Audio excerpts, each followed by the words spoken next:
ध्रुव जी महाराज की तपस्या पूरी हुई।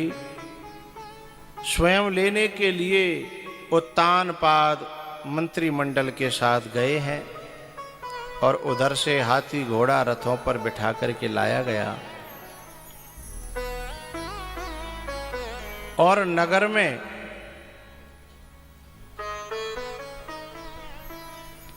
बताए वही नगरवासी थे जहां से उसे निकाला गया था और वही नगरवासी आज जो है स्वागत के लिए खड़े हैं। लेकिन भैया एक बात बताऊं,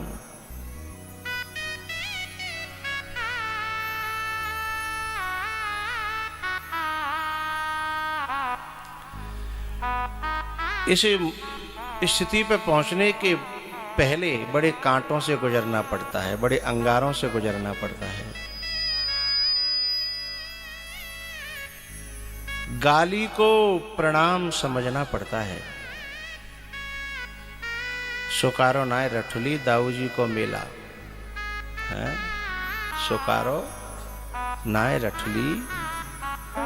हाँ, और ये रामानंद कथा करा रहे हो, जा पे जो भीतरी होगी यही जाने।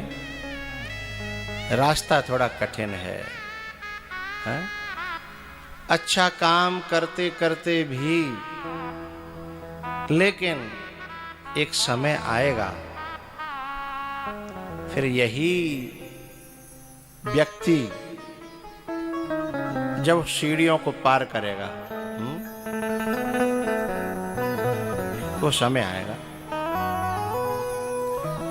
तो गाली को प्रणाम समझना पड़ता है, मैं खानों को भी धाम समझना पड़ता है। राम किसी को पाना है तो सोच लेना। बोले क्या? राम किसी को पाना है तो सोच लेना, रावण को भी राम समझना पड़ता है।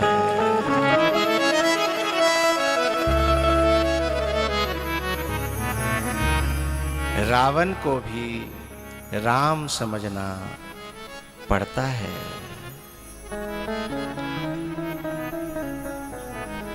एक बात बताओ, हमारे कौ ने लाल चश्मा लगाए दो, लाल चश्मा। अरे ये जो फल बेचते हैं ना, फल बेचने वाले बड़े माइंडेड होते हैं।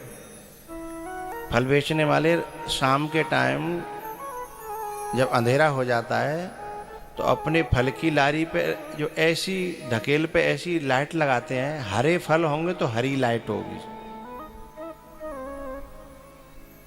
और सेब की फल पे लाल लाइट होगी, सिंगाड़े के पे हरी होगी। मैं तो धोखे में आ गया। मैंने एक बार फल खरीदे, वहां में बड़ी हरी कच्चे दिख रहे और लाया तो सब खजू हरी कच्चे नहीं आते। किसका कमाल था? लाइट का। लाइट भी उसके चुन करके लगाते हैं, जैसा जो उसका कलर है ना, वो कलर में और चमक आ जाए है? लेकिन उन फल वालों से हमने एक बात सीखी, यदि हमारे जीवन में लाइट जिस प्रकार की होगी, हमें संसार का कलर वैसा ही दिखाई देगा। हैं? हमने चश्मा जैसा पहना होगा, संसार पूरा। अब हमको संसार तो बड़ा गड़बड़ दिखाई दे रहा है और हम चल अच्छे रास्ते पे रहे हैं, तो चश्मा को उतारो भैया, चश्मा बदलो। रावण को भी राम समझना पड़ता है। जब रावण में भी राम दिखने लगे तब समझना कि चश्मा ठीक है। जब मंदोदरी राम जी से मिलने के लिए आई थी ना, रावण जब रणभूमि में मर के गिर पड़ा, मंदोदरी आई, राम क्या कहते हैं? माँ, आपके चरणों में मैं प्रणाम करता हूँ। मेरा आपके पति को मारने का कोई इरादा नहीं था, मैंने तो एक बार नहीं कई कई बार समझ में आने की कोशिश करी थी। मेरा कोई वैर नहीं था, लेकिन जब किसी भी रास्ते से ये बात न बनी तो मुझे अंतिम रास्ता ये चुनना पड़ा। लेकिन अभी भी मैं तुम्हारे पति से द्वेष नहीं करता हूँ और मैंने उसमें कभी बुराई नहीं देखी। मुझे तो अभी भी अच्छाई दिखाई देती है उसके अंदर, लेकिन उसकी बुराई ने उसे मार डाला है, मैं मारने वाला नहीं हूं। तो सीता जी को लेकर के इस पुष्पक विमान से जब राम जी जा रहे थे तो राम जी सबको बता रहे थे यहाँ हनुमान जी ने फलाना मारा, यहाँ मेघनाथ ने फलाना मारा। लेकिन जब रावण के मरने की ठौर आई तो ये नहीं कहा कि ये मैंने रावण मारा, नहीं, यहाँ रावण मारा गया। यहाँ रावण मारा गया, क्योंकि रावण जो है किसी के द्वारा नहीं मारा गया था, रावण अपने ही कर्मों से मारा गया था। यदि कोई बुरा हमें दिखाई दे रहा है तो अपना चश्मा हटाइए। वो बुरा होगा अपने लिए होगा, अच्छा होगा अपने लिए होगा। एक वो हमारे बरमाल वाले जो गुरुजी हैं ना, गुजरात के पूज्य स्वामी विद्यानंद जी महामंडलेश्वर, तो एक बार वो बैठे, हम लोग भी बैठे उनके यहाँ, नासिक की बातें कथा कराई थी उन्होंने। तो नासिक में कुंभ था, कथा कराई, शाम को हम बैठे थे। तो एक जो है बहुत माई थी, बड़ा सोना चांदी लदा था और बहुत बड़े कोई सेठ के घर से थी वो। तो बैठे थे, कोई बात चल रही थी तो उस मैया ने कुछ कहा तो गुरुजी ने एक बड़ी प्यारी बात कही।